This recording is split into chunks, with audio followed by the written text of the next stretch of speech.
بسم اللہ الرحمن الرحیم۔ السلام علیکم ورحمۃ اللہ وبرکاتہ۔ امید ہے کہ تمام بچے خیریت سے ہوں گے۔ ہمارا سبق جو چل رہا تھا پیارے نبی صلی اللہ علیہ وسلم کی پیاری زندگی اول، یہ تھا ہمارا سبق۔ امید ہے کہ آپ سب نے اس سبق کی ریڈنگ بھی کی ہوگی اور جو ویڈیوز آپ کے پاس پہنچی آپ نے ان کو بھی اچھی طرح سنا ہوگا۔ اگر کسی کوئی ایسا طالب علم، ایسا اسٹوڈنٹ، ایسا بچہ جس نے اس سبق کی ریڈنگ نہیں کی تو اس سبق کی ریڈنگ کر لے۔ ہر ایک کے ذمہ ہے کہ کم از کم یہ آپ علیہ السلام کی سیرت کے متعلق ہمارا سبق ہے، آپ صلی اللہ علیہ وسلم کی زندگی کے متعلق ہے، اس کی ہم 5 مرتبہ ریڈنگ کریں تاکہ آپ علیہ السلام کی زندگی کے متعلق ہمیں اچھی طرح معلومات حاصل ہوں۔ مختصر سے ہم خلاصہ پڑھ لیتے ہیں اس سبق کے اندر کیا کیا آپ علیہ السلام کی سیرت مبارکہ میں جو واقعات رونما ہوئے، کون کون سے واقعات تھے جو آپ علیہ السلام کے ساتھ پیش آئے۔ اس سبق میں آپ علیہ السلام کی جو زندگی مبارکہ تھی اس وقت کی کیفیت بیان ہے جب آپ علیہ السلام کے اوپر وحی نازل ہوئی۔ ابتدائی دن تھے، آپ صلی اللہ علیہ وسلم غار حرا میں تشریف لے جاتے ہیں عبادت کرنے کے لیے، تو اس وقت یہ سلسلہ شروع ہوا، اللہ رب العزت کی طرف سے پیغام وصول ہوا، اللہ رب العزت کی طرف سے آپ صلی اللہ علیہ وسلم پر وحی نازل ہوئی۔ جبریل امین اللہ رب العزت کا پیغام لے کر آپ علیہ السلام کی خدمت اقدس میں حاضر ہوئے۔ چونکہ آپ صلی اللہ علیہ وسلم کے ساتھ یہ معاملہ کبھی پیش نہیں آیا تھا تو پیارے نبی اس وقت خوف زدہ ہو گئے تھے، ڈر گئے تھے، گھبرا گئے تھے۔ پھر آپ صلی اللہ علیہ وسلم نے جب حضرت خدیجہ سے سارا واقعہ حال احوال حضرت خدیجہ رضی اللہ تعالیٰ عنہ کو سنایا تو وہ آپ صلی اللہ علیہ وسلم کو تسلیاں انہوں نے دی کہ آپ پریشان نہ ہوں، آپ غم زدہ نہ ہوں، اللہ رب العزت کبھی بھی آپ کو تنہا نہیں چھوڑیں گے، آپ کو کبھی بھی ضائع نہیں کریں گے۔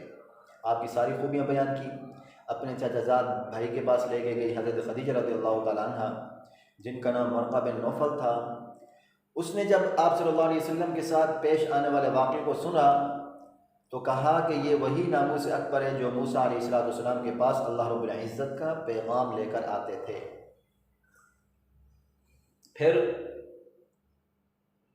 اس نے کہا کہ کاش میں جوان ہوتا، میں آپ کی اس وقت مدد کرتا جب آپ کی قوم آپ کو وطن سے نکال دے گی، کاش میں جوان ہوتا اور اس وقت تک میں زندہ رہتا اور آپ کی میں مدد کرتا۔ پیارے نبی نے جب ورقہ بن نوفل کی گفتگو کو سنا تو حیران ہو گئے اور کہا کہ کیا میری قوم مجھے اپنے وطن سے نکال دے گی؟ تو اس نے کہا ہاں ایسا ہی ہوا ہے، جب بھی کوئی پیغمبر یا نبی یا رسول اپنی قوم کو توحید کی دعوت دیتا ہے تو وہ قوم اس کی جان کی دشمن بن جاتی ہے۔ چنانچہ آپ صلی اللہ علیہ وسلم کا وہی معمول برقرار رہا، غار حرا میں تشریف لے جانا، تنہائی میں عبادت کرنا، اللہ رب العزت کی عبادت سر انجام دینا۔ کچھ دن کے بعد پھر دوبارہ جبریل امین پیغام لے کر حاضر ہوئے جو وحی کی آیات تھی، یا ایھا المدثر قم فانذر وربک فکبر وثیابک فطہر والرجز فاہجر۔ تو اس وقت جب آپ صلی اللہ علیہ وسلم پر یہ آیات نازل ہوئی اس وقت آپ صلی اللہ علیہ وسلم کو یہ پیغام دیا جا رہا تھا کہ اپنے اہل و عیال کو توحید کی دعوت دیں، اسلام کی دعوت دیں، یہ پیغام تھا۔ تو آپ صلی اللہ علیہ وسلم نے اپنے گھر والوں کو دعوت دی، آپ کی زوجہ محترمہ آپ کی اہلیہ حضرت خدیجہ نے اسلام قبول کیا، حضرت علی رضی اللہ تعالیٰ عنہ، آپ کے آزاد کردہ غلام زید بن حارثہ، آپ کے بچپن کے دوست حضرت ابو بکر صدیق رضی اللہ تعالیٰ عنہ یہ اسلام لے آئے۔ ایک مختصر سے اس طرح جماعت تیار ہو گئی۔ اس کے بعد پھر اپنے خاندان والوں کو دعوت کے متعلق اللہ رب العزت کی طرف سے پیغام ملا۔ تو آپ صلی اللہ علیہ وسلم نے اپنے چچا زاد بھائی حضرت علی سے کہا کہ دعوت کا اہتمام کریں۔ 2 مرتبہ دعوت کا اہتمام کیا گیا۔ پہلی مرتبہ جب دعوت کا اہتمام کیا گیا تو اس وقت آپ صلی اللہ علیہ وسلم بات نہ کر سکے۔ دوسری مرتبہ اسلام کی خوبیاں بیان کی۔ اسلام کی خوبیاں بیان کرنے کے بعد آپ صلی اللہ علیہ وسلم نے کہا کہ اس کام میں کون میری مدد کرے گا، یعنی تبلیغ میں، دین اسلام کو پھیلانے میں، اللہ رب العزت کے احکامات لوگوں تک پہنچانے میں کون میرا معاون ہوگا، کون میرا مددگار ہوگا۔ سارے خاموش رہے۔ جب دوسری مرتبہ آپ علیہ السلام نے یہی الفاظ دہرائے تو حضرت علی رضی اللہ تعالیٰ عنہ جو اس وقت بچے تھے، انہوں نے کہا کہ میں اگرچہ کمزور ہوں یا رسول اللہ صلی اللہ علیہ وسلم، میں آپ کا مددگار بنوں گا۔ اس طرح سارے لوگ ہنسنے لگے، مجلس برخاست ہو گئی، ختم ہو گئی، سارے لوگ اپنے گھروں کو چلے گئے۔ اس کے بعد پھر اللہ رب العزت کا پیغام جب پیارے نبی تک پہنچا، فاصدع بما تؤمر، اب علی الاعلان توحید کی دعوت دینا تھی، لوگوں کو اسلام کی طرف بلانا تھا۔ تو آپ علیہ السلام ایک پہاڑی پر چڑھ گئے، کوہ صفا پر، اور لوگوں کو ان کے قبیلوں کا نام لے کر پکارنا شروع کیا۔ جب لوگ جمع ہو گئے تو آپ علیہ السلام نے ان لوگوں سے کہا کہ تم لوگ مجھے کس طرح پاتے ہو؟ کہا کہ ہم آپ کو سچا مانتے ہیں، آپ صادق ہیں، آپ امین ہیں، آپ نے پوری زندگی میں کبھی بھی جھوٹ نہیں بولا۔ تو آپ علیہ السلام نے انہیں بتوں کی پوجا کرنے سے منع فرمایا اور ایک اللہ کی عبادت کرنے کے متعلق کہا کہ اگر تم بتوں کی پوجا سے، بتوں کی عبادت سے باز نہیں آؤ گے تو تم دردناک عذاب کی گرفت میں آ جاؤ گے، سارے کے سارے لوگ۔ اس طرح آپ علیہ السلام کے چچا ابو لہب بھی موجود تھے، ان کو غصہ آیا اور اس نے آپ علیہ السلام کو برا بھلا کہا کہ آپ نے ہمیں اسی لیے یہاں جمع کیا تھا۔ سارے لوگ منتشر ہو گئے۔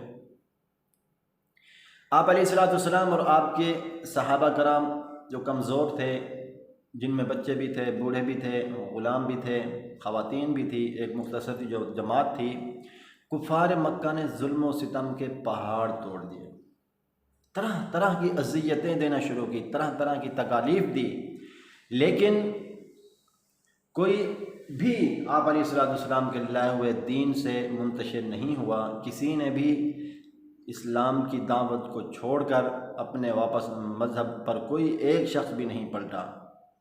اذیتیں سہتے رہے، تکالیف سہتے رہے، لیکن اسلام کو نہیں چھوڑا، توحید کو نہیں چھوڑا۔ آپ علیہ السلام کے لائے ہوئے دین سے کوئی بھی شخص نہیں پھرا، یہاں تک کہ پیارے نبی صلی اللہ علیہ وسلم بھی ظلم و ستم ڈھائے گئے۔ آپ علیہ السلام پر اونٹ کی اوجھڑی تک ڈالی گئی، آپ علیہ السلام پر پتھر بھی برسائے گئے، آپ علیہ السلام پر گندگی وغیرہ بھی پھینکی گئی، آپ علیہ السلام کے راستے پر کانٹے بھی بچھائے گئے، جہاں سے پیارے نبی صلی اللہ علیہ وسلم گزرتے سیٹیں بھی بجائی جاتی۔ کبھی آپ علیہ السلام کو شاعر کہا جاتا، کبھی ساحر کہا جاتا، کبھی آپ صلی اللہ علیہ وسلم کو کاہن کہا جاتا۔ خلاصہ یہ کہ آپ علیہ السلام کے پیغام کو پھیلانے میں، پیغام کے پھیلانے کے اندر رکاوٹیں ڈالنے میں کوئی کسر کفار مکہ نے نہیں چھوڑی۔ پیارے نبی نے ہمت کے ساتھ، جرت کے ساتھ اپنے کام کو جاری رکھا۔ جب کفار مکہ کو یقین ہو گیا کہ جتنا بھی ہم نے ان لوگوں پر ظلم کیا ہے، ظلم و ستم کے ہم نے پہاڑ کھڑے کر دیے، لیکن کسی کو بھی ہم اس کام سے نہیں ہٹا سکے، تو انہوں نے مجبوراً دوسرا راستہ اختیار کیا۔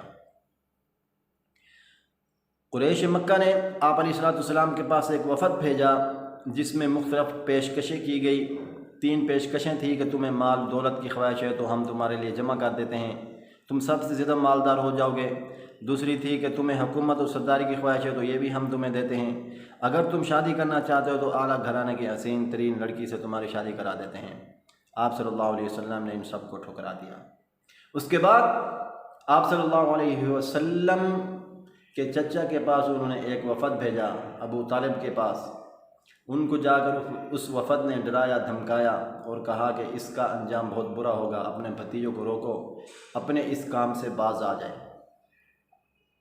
جب وفد چلا گیا تو آپ صلی اللہ علیہ وسلم کے چچا ابو طالب نے آپ علیہ السلام سے کہا کہ دیکھو میرے بھتیجے، میں بوڑھا ہو گیا ہوں، اور میں ان لوگوں سے مقابلے کی طاقت نہیں رکھتا۔ تم مجھے تکلیف میں نہ ڈالو، مجھے چونکہ میری طاقت اور استطاعت اس سے بڑھ کر نہیں ہے، مناسب یہ ہے کہ تم اپنے دین کا اعلان اور ان کی بتوں کی اعلانہ برائیاں بیان کرنا ترک کر دو۔ پیارے نبی صلی اللہ علیہ وسلم نے یہ سن کر فرمایا، میرے چچا جان، یہ لوگ میرے دائیں ہاتھ پر سورج اور بائیں ہاتھ پر چاند لا کر رکھ دیں تب بھی میں اپنے کام سے باز نہیں رہ سکتا۔ اور فرمایا، اے میرے چچا جان، میں اپنے کام کو اس وقت تک نہیں چھوڑوں گا جب تک اللہ تعالیٰ کا کام پورا نہ ہو جائے یا یہی کام کرتے کرتے میں مر نہ جاؤں۔ ابو طالب پر اس بات کا بہت اثر ہوا اور انہوں نے کہا کہ اچھا، تم ضرور اپنے کام میں مصروف رہو، جب تک میری جان میں جان ہے، جب تک میری سانس چل رہی ہے، میں تمہاری حمایت کرتا رہوں گا اور تمہیں کبھی بھی دشمنوں کے سپرد نہ کروں گا، تم پر آنچ تک نہ آنے دوں گا۔ یہ ہمارے سبق کا خلاصہ تھا۔ اب آگے سے مشقی سوالات کا آغاز ہو رہا ہے، جو آپ سے میں نے کہا ہے، تمام بچوں سے میں کہہ رہا ہوں کہ اس چیپٹر کو، اس سبق کو کم از کم 5 مرتبہ دہرائیں، اس کی 5 مرتبہ ریڈنگ کریں۔ بہت ہی اہم چیپٹر ہے۔ آپ علیہ السلام کی سیرت مبارکہ کا اس میں بیان ہے، مختلف پہلو ذکر کیے گئے ہیں۔ ابتدائی دن تھے جب آپ علیہ السلام کے جب وحی نازل ہوئی، کس طرح کی تکالیف آپ علیہ السلام نے سہی، صحابہ کرام نے سہی، کس طرح کی اذیتیں انہیں دی گئی، یہ ہماری معلومات میں آنا چاہیے۔ اب ہم اپنے سبق کے سوالات کا آغاز کرتے ہیں۔ آج کے سبق میں ہم پہلا اور دوسرا سوالات حل کریں گے۔ پہلا سوال ہے، پہلی وحی کے بعد پیارے نبی صلی اللہ علیہ وسلم پر کیا کیفیت طاری ہوئی؟ پہلی وحی کے بعد پیارے نبی صلی اللہ علیہ وسلم پر کیا کیفیت طاری ہوئی؟ اس کا جواب ملاحظہ کریں۔ وحی کے بعد پیارے نبی صلی اللہ علیہ وسلم کی کیفیت نہایت عجیب و غریب تھی۔ آپ گھبرا گئے تھے۔ آپ صلی اللہ علیہ وسلم خوف زدہ حالت میں گھر تشریف لائے اور آپ صلی اللہ علیہ وسلم پر شدید کپ کپی طاری تھی۔ اتنا جواب کافی ہے، مختصر سا جواب ہونا چاہیے۔ دوبارہ ملاحظہ کریں، وحی کے بعد پیارے نبی صلی اللہ علیہ وسلم کی کیفیت نہایت عجیب اور غریب تھی۔ آپ صلی اللہ علیہ وسلم گھبرا گئے تھے، خوف زدہ حالت میں گھر تشریف لائے، آپ صلی اللہ علیہ وسلم پر شدید کپ کپی طاری تھی۔ دوسرا سوال ہے، حضرت خدیجہ رضی اللہ تعالیٰ عنہ آپ کو کس کے پاس لے گئی اور انہوں نے سارا واقعہ سن کر کیا کہا؟ اس کا جواب، حضرت خدیجہ رضی اللہ عنہ آپ صلی اللہ علیہ وسلم کو اپنے چچا زاد بھائی ورقہ بن نوفل کے پاس لے گئی۔ انہوں نے سارا واقعہ سن کر کہا، یہ وہی ناموس اکبر یعنی حضرت جبرائیل علیہ السلام ہے جو حضرت موسیٰ علیہ السلام پر اترا تھا۔ کاش میں جوان ہوتا تو آپ کی مدد کرتا اور اس وقت تک زندہ رہتا جب قوم آپ کو اپنے وطن سے نکال دے گی۔ یہ 2 سوالات ہیں۔ پہلا سوال آپ کو نظر آ رہا ہے، سوال نمبر 1، پہلی وحی کے بعد پیارے نبی صلی اللہ علیہ وسلم پر کیا کیفیت طاری ہوئی؟ آپ سب کی آسانی کے لیے میں نے یہ لکھ کے سامنے کیا ہوا ہے، آپ اس کی ویڈیو دیکھ لیں اور اس کی پکچر لے کر بھی میں آپ کو سینڈ کر دیتا ہوں پورٹل پہ، وہاں پکچر بھی آپ دیکھ سکتے ہیں تاکہ مزید آپ کے لیے آسانی ہو جائے۔ اب سن لیں، اس کی ریڈنگ کر لیں۔ وحی کے بعد پیارے نبی صلی اللہ علیہ وسلم کی کیفیت نہایت عجیب و غریب تھی۔ آپ گھبرا گئے تھے، خوف زدہ حالت میں گھر تشریف لائے، آپ صلی اللہ علیہ وسلم پر شدید کپ کپی طاری تھی۔ دوسرا سوال اور اس کا جواب، حضرت خدیجہ رضی اللہ تعالیٰ عنہ آپ کو کس کے پاس لے گئی اور انہوں نے سارا واقعہ سن کر کیا کہا؟ اس کا جواب ہے، حضرت خدیجہ رضی اللہ تعالیٰ عنہ آپ صلی اللہ علیہ وسلم کو اپنے چچا زاد بھائی ورقہ بن نوفل کے پاس لے گئی۔